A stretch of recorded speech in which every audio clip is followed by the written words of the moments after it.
ಇತ್ತೀಚೆಗೆ ಕೆಲವರು ಯಡಿಯೂರಪ್ಪನವರು ಮತ್ತು ನನ್ನ ವಿರುದ್ಧ ಏನೋ ಕೆಲವು ಸಮಾಜ ಮುಖಂಡರು ಅಂತೇಳಿ ಸಭೆನ ಕರೆದಿದ್ರು. ನಾನು ನೇರವಾಗಿ ಹೇಳ್ತೇನೆ ಮಾಧ್ಯಮ ಸ್ನೇಹಿತರಿಗೆ, ಅವ್ರು ಯಾರು ಅಂತೇಳಿ ಕೆಲವು ಪ್ರಮುಖರು ಬಿಟ್ಟರೆ ಉಳಿದಂಥ ಮುಖಂಡರುಗಳು ಯಾರು ಅಂತೇಳಿ ಅವ್ರ ಬೀದಿನಲ್ಲೇ ಕೇರಿನಲ್ಲೂ ಗೊತ್ತಿದೆಯಲ್ಲೋ ಗೊತ್ತಿಲ್ಲ. ಆದರೆ ಈ ವಿಚಾರವನ್ನು ಹಿಡ್ಕೊಂಡು ನಾವುಗಳು ಕೂಡ ಸಮಾಜದ ಪ್ರಮುಖರು ಸಭೆನ ಕರೀತಕ್ಕಂಥದ್ದು ಖಂಡಿತ ಸರಿಯಲ್ಲ. ನಾನು ನೆನ್ನೆನೂ ಕೂಡ ಕೆಲವು ಪ್ರಮುಖರಿಗೆ ನಾನು ಹೇಳಿದ್ದೇನೆ, ಅವ್ರು ಮಾಡ್ತಾರೆ ಅಂತೇಳಿ ನಾವು ಮಾಡ್ತಾ ಹೋದರೆ ದರ್ ಇಸ್ ನೋ ಎಂಡ್.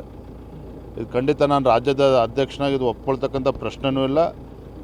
ಇದಕ್ಕೆ ನೇರವಾಗೂ ನನ್ನ ಬೆಂಬಲ ಇಲ್ಲ ಅಥವಾ ಪರೋಕ್ಷವಾಗಿ ಕೂಡ ಈ ಸಭೆಗಳಿಗೆ ನನ್ನ ಬೆಂಬಲ ಇಲ್ಲ. ಹಾಗೆ ನಾನು ತಮ್ಮ ಮೂಲಕ, ಮಾಧ್ಯಮ ಸ್ನೇಹಿತರ ಮೂಲಕ, ರೇಣುಕಾಚಾರ್ಯ ಆದಿಯಾಗಿ ಎಲ್ಲರನ್ನೂ ಕೂಡ ನಾನು ಒತ್ತಾಯನ ಮಾಡ್ತೇನೆ, ಆಗ್ರಹವನ್ನು ಮಾಡ್ತೇನೆ. ಈ ರೀತಿ ಸಭೆಗಳು ಮಾಡ್ತಕ್ಕಂಥದ್ದು ಖಂಡಿತ ಶೋಭೆ ತರೋದಿಲ್ಲ. ಅದರಿಂದ ಪಕ್ಷಕ್ಕಂತೂ ಏನು ಲಾಭ ಆಗೋದಿಲ್ಲ, ಅಷ್ಟು ಮಾತ್ರ ಸತ್ಯ. ಇರಲಿ, ನಾನು ರೇಣುಕಾಚಾರ್ಯ ಜೊತೆ ವೈಯಕ್ತಿಕವಾಗಿ ಮಾತನಾಡ್ತೇನೆ. ಆದರೆ ಈ ಸಂದರ್ಭದಲ್ಲಿ ಮೊದಲೇ ಪಕ್ಷದಲ್ಲಿ ಅನೇಕ ವಿಚಾರಗಳು, ಗೊಂದಲಗಳು ಇದೆ. ಈ ಗೊಂದಲಗಳ ಮಧ್ಯೆ ಮತ್ತೊಂದು ಹೊಸ ಗೊಂದಲಕ್ಕೆ ನಾಂದಿ ಹಾಡಬಾರ್ದು. ಈ ರೀತಿ ಸಭೆಗಳು ಮಾಡಬಾರ್ದು. ಬೇರೆ ನಾನು ಇದ್ರ ಬಗ್ಗೆ ಬಹಿರಂಗವಾಗಿ ಮಾತಾಡೋದಕ್ಕೆ ಹೋಗೋದಿಲ್ಲ. ಯಾರು ಮುಖಂಡರುಗಳು ಸಭೆ ಮಾಡ್ತಾ ಇದ್ದಾರೆ ಅವ್ರನ್ನ ಕೂರಿಸಿ ನಾನು ಮಾತನಾಡ್ತೇನೆ.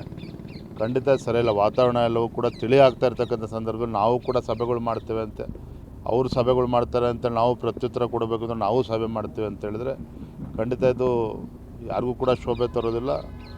ಪಕ್ಷ ನಮಗೂ ಕೂಡ ಅದು ಯಾವುದೇ ರೀತಿ ಅನುಕೂಲ ಆಗೋದಿಲ್ಲ. ಅದರಿಂದ ಹೇಳಿ, ಇತ್ತೀಚೆಗೆ ಕೆಲವರು ಯಡಿಯೂರಪ್ಪನವರು ಮತ್ತು ನನ್ನ ವಿರುದ್ಧ ಏನೋ ಕೆಲವು ಸಮಾಜ ಮುಖಂಡರು ಅಂತೇಳಿ ಸಭೆನ ಕರೆದಿದ್ರು. ನಾನು ನೇರವಾಗಿ ಹೇಳ್ತೇನೆ ಮಾಧ್ಯಮ ಸ್ನೇಹಿತರಿಗೆ, ಅವ್ರು ಯಾರು ಅಂತೇಳಿ ಕೆಲವು ಪ್ರಮುಖರು ಬಿಟ್ಟರೆ ಉಳಿದಂಥ ಮುಖಂಡರುಗಳು ಯಾರು ಅಂತೇಳಿ ಅವ್ರ ಬೀದಿನಲ್ಲೇ ಕೇರಿನಲ್ಲೂ ಗೊತ್ತಿದೆಯಲ್ಲೋ ಗೊತ್ತಿಲ್ಲ. ಆದರೆ ಈ ವಿಚಾರವನ್ನು ಹಿಡ್ಕೊಂಡು ನಾವುಗಳು ಕೂಡ ಸಮಾಜದ ಪ್ರಮುಖರು ಸಭೆನ ಕರೀತಕ್ಕಂಥದ್ದು ಖಂಡಿತ ಸರಿಯಲ್ಲ. ನಾನು ನೆನ್ನೆನೂ ಕೂಡ ಕೆಲವು ಪ್ರಮುಖರಿಗೆ ನಾನು ಹೇಳಿದ್ದೇನೆ, ಅವ್ರು ಮಾಡ್ತಾರೆ ಅಂತೇಳಿ ನಾವು ಮಾಡ್ತಾ ಹೋದರೆ ದರ್ ಇಸ್ ನೋ ಎಂಡ್. ಇದು ಖಂಡಿತ ನಾನು ರಾಜ್ಯದ ಅಧ್ಯಕ್ಷನಾಗಿ ಇದು ಒಪ್ಕೊಳ್ತಕ್ಕಂಥ ಪ್ರಶ್ನೆನೂ ಇಲ್ಲ. ಇದಕ್ಕೆ ನೇರವಾಗೂ ನನ್ನ ಬೆಂಬಲ ಇಲ್ಲ ಅಥವಾ ಪರೋಕ್ಷವಾಗಿ ಕೂಡ ಈ ಸಭೆಗಳಿಗೆ ನನ್ನ ಬೆಂಬಲ ಇಲ್ಲ. ಹಾಗೆ ನಾನು ತಮ್ಮ ಮೂಲಕ, ಮಾಧ್ಯಮ ಸ್ನೇಹಿತರ ಮೂಲಕ, ರೇಣುಕಾಚಾರ್ಯ ಆದಿಯಾಗಿ ಎಲ್ಲರನ್ನೂ ಕೂಡ ನಾನು ಒತ್ತಾಯನ ಮಾಡ್ತೇನೆ, ಆಗ್ರಹವನ್ನು ಮಾಡ್ತೇನೆ. ಈ ರೀತಿ ಸಭೆಗಳು ಮಾಡ್ತಕ್ಕಂಥದ್ದು ಖಂಡಿತ ಶೋಭೆ ತರೋದಿಲ್ಲ. ಅದರಿಂದ ಪಕ್ಷಕ್ಕಂತೂ ಏನು ಲಾಭ ಆಗೋದಿಲ್ಲ, ಅಷ್ಟು ಮಾತ್ರ ಸತ್ಯ. ಇರಲಿ, ನಾನು ರೇಣುಕಾಚಾರ್ಯ ಜೊತೆ ವೈಯಕ್ತಿಕವಾಗಿ ಮಾತನಾಡ್ತೇನೆ. ಆದರೆ ಈ ಸಂದರ್ಭದಲ್ಲಿ ಮೊದಲೇ ಪಕ್ಷದಲ್ಲಿ ಅನೇಕ ವಿಚಾರಗಳು, ಗೊಂದಲಗಳು ಇದೆ. ಈ ಗೊಂದಲಗಳ ಮಧ್ಯೆ ಮತ್ತೊಂದು ಹೊಸ ಗೊಂದಲಕ್ಕೆ ನಾಂದಿ ಹಾಡಬಾರ್ದು. ಈ ರೀತಿ ಸಭೆಗಳು ಮಾಡಬಾರ್ದು. ಬೇರೆ ನಾನು ಇದ್ರ ಬಗ್ಗೆ ಬಹಿರಂಗವಾಗಿ ಮಾತಾಡೋದಕ್ಕೆ ಹೋಗೋದಿಲ್ಲ.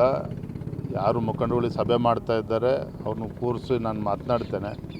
ಖಂಡಿತ ಸರಿಯಿಲ್ಲ. ವಾತಾವರಣ ಎಲ್ಲವೂ ಕೂಡ ತಿಳಿ ಆಗ್ತಾ ಇರ್ತಕ್ಕಂಥ ಸಂದರ್ಭದಲ್ಲಿ ನಾವು ಕೂಡ ಸಭೆಗಳು ಮಾಡ್ತೇವೆ ಅಂತೆ, ಅವರು ಸಭೆಗಳು ಮಾಡ್ತಾರೆ ಅಂತೇಳಿ ನಾವು ಪ್ರತ್ಯುತ್ತರ ಕೊಡಬೇಕು ಅಂದ್ರೆ ನಾವು ಸಭೆ ಮಾಡ್ತೀವಿ ಅಂತ ಹೇಳಿದ್ರೆ ಖಂಡಿತ ಇದು ಯಾರಿಗೂ ಕೂಡ ಶೋಭೆ ತರೋದಿಲ್ಲ.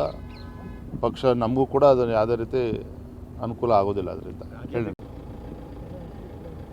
ಇತ್ತೀಚೆಗೆ ಕೆಲವರು ಯಡಿಯೂರಪ್ಪನವರು ಮತ್ತು ನನ್ನ ವಿರುದ್ಧ ಏನೋ ಕೆಲವು ಸಮಾಜ ಮುಖಂಡರು ಅಂತೇಳಿ ಸಭೆನ ಕರೆದಿದ್ರು. ನಾನು ನೇರವಾಗಿ ಹೇಳ್ತೇನೆ ಮಾಧ್ಯಮ ಸ್ನೇಹಿತರಿಗೆ, ಅವ್ರು ಯಾರು ಅಂತೇಳಿ ಕೆಲವು ಪ್ರಮುಖರು ಬಿಟ್ಟರೆ ಉಳಿದಂಥ ಮುಖಂಡರುಗಳು ಯಾರು ಅಂತೇಳಿ ಅವ್ರ ಬೀದಿನಲ್ಲೇ ಕೇರಿನಲ್ಲೂ ಗೊತ್ತಿದೆಯಲ್ಲೋ ಗೊತ್ತಿಲ್ಲ. ಆದರೆ ಈ ವಿಚಾರವನ್ನು ಹಿಡ್ಕೊಂಡು ನಾವುಗಳು ಕೂಡ ಸಮಾಜದ ಪ್ರಮುಖರು ಸಭೆನ ಕರೀತಕ್ಕಂಥದ್ದು ಖಂಡಿತ ಸರಿಯಲ್ಲ. ನಾನು ನೆನ್ನೆನೂ ಕೂಡ ಕೆಲವು ಪ್ರಮುಖರಿಗೆ ನಾನು ಹೇಳಿದ್ದೇನೆ, ಅವ್ರು ಮಾಡ್ತಾರೆ ಅಂತೇಳಿ ನಾವು ಮಾಡ್ತಾ ಹೋದರೆ ದರ್ ಇಸ್ ನೋ ಎಂಡ್. ಇದು ಖಂಡಿತ ನಾನು ರಾಜ್ಯದ ಅಧ್ಯಕ್ಷನಾಗಿ ಇದು ಒಪ್ಕೊಳ್ತಕ್ಕಂಥ ಪ್ರಶ್ನೆನೂ ಇಲ್ಲ. ಇದಕ್ಕೆ ನೇರವಾಗೂ ನನ್ನ ಬೆಂಬಲ ಇಲ್ಲ ಅಥವಾ ಪರೋಕ್ಷವಾಗಿ ಕೂಡ ಈ ಸಭೆಗಳಿಗೆ ನನ್ನ ಬೆಂಬಲ ಇಲ್ಲ. ಹಾಗೆ ನಾನು ತಮ್ಮ ಮೂಲಕ, ಮಾಧ್ಯಮ ಸ್ನೇಹಿತರ ಮೂಲಕ, ರೇಣುಕಾಚಾರ್ಯ ಆದಿಯಾಗಿ ಎಲ್ಲರನ್ನೂ ಕೂಡ ನಾನು ಒತ್ತಾಯನ ಮಾಡ್ತೇನೆ, ಆಗ್ರಹವನ್ನು ಮಾಡ್ತೇನೆ. ಈ ರೀತಿ ಸಭೆಗಳು ಮಾಡ್ತಕ್ಕಂಥದ್ದು ಖಂಡಿತ ಶೋಭೆ ತರೋದಿಲ್ಲ. ಅದರಿಂದ ಪಕ್ಷಕ್ಕಂತೂ ಏನು ಲಾಭ ಆಗೋದಿಲ್ಲ, ಅಷ್ಟು ಮಾತ್ರ ಸತ್ಯ. ಇರಲಿ, ನಾನು ರೇಣುಕಾಚಾರ್ಯ ಜೊತೆ ವೈಯಕ್ತಿಕವಾಗಿ ಮಾತನಾಡ್ತೇನೆ. ಆದರೆ ಈ ಸಂದರ್ಭದಲ್ಲಿ ಮೊದಲೇ ಪಕ್ಷದಲ್ಲಿ ಅನೇಕ ವಿಚಾರಗಳು, ಗೊಂದಲಗಳು ಇದೆ. ಈ ಗೊಂದಲಗಳ ಮಧ್ಯೆ ಮತ್ತೊಂದು ಹೊಸ ಗೊಂದಲಕ್ಕೆ ನಾಂದಿ ಹಾಡಬಾರ್ದು. ಈ ರೀತಿ ಸಭೆಗಳು ಮಾಡಬಾರ್ದು. ಬೇರೆ ನಾನು ಇದ್ರ ಬಗ್ಗೆ ಬಹಿರಂಗವಾಗಿ ಮಾತಾಡೋದಕ್ಕೆ ಹೋಗೋದಿಲ್ಲ. ಯಾರು ಮುಖಂಡರುಗಳು ಸಭೆ ಮಾಡ್ತಾ ಇದ್ದಾರೆ ಅವ್ರನ್ನ ಕೂರಿಸಿ ನಾನು ಮಾತನಾಡ್ತೇನೆ. ಖಂಡಿತ ಸರಿಯಿಲ್ಲ. ವಾತಾವರಣ ಎಲ್ಲವೂ ಕೂಡ ತಿಳಿ ಆಗ್ತಾ ಇರ್ತಕ್ಕಂಥ ಸಂದರ್ಭದಲ್ಲಿ ನಾವು ಕೂಡ ಸಭೆಗಳು ಮಾಡ್ತೇವೆ ಅಂತೆ, ಅವರು ಸಭೆಗಳು ಮಾಡ್ತಾರೆ ಅಂತ ನಾವು ಪ್ರತ್ಯುತ್ತರ ಕೊಡಬೇಕು ಅಂದರೆ ನಾವು ಸಭೆ ಮಾಡ್ತೀವಿ ಅಂತ ಹೇಳಿದ್ರೆ ಖಂಡಿತ ಇದು ಯಾರಿಗೂ ಕೂಡ ಶೋಭೆ ತರೋದಿಲ್ಲ. ಪಕ್ಷ ನಮಗೂ ಕೂಡ ಅದನ್ನು ಯಾವುದೇ ರೀತಿ ಅನುಕೂಲ ಆಗೋದಿಲ್ಲ. ಅದರಿಂದ ಹೇಳಿ.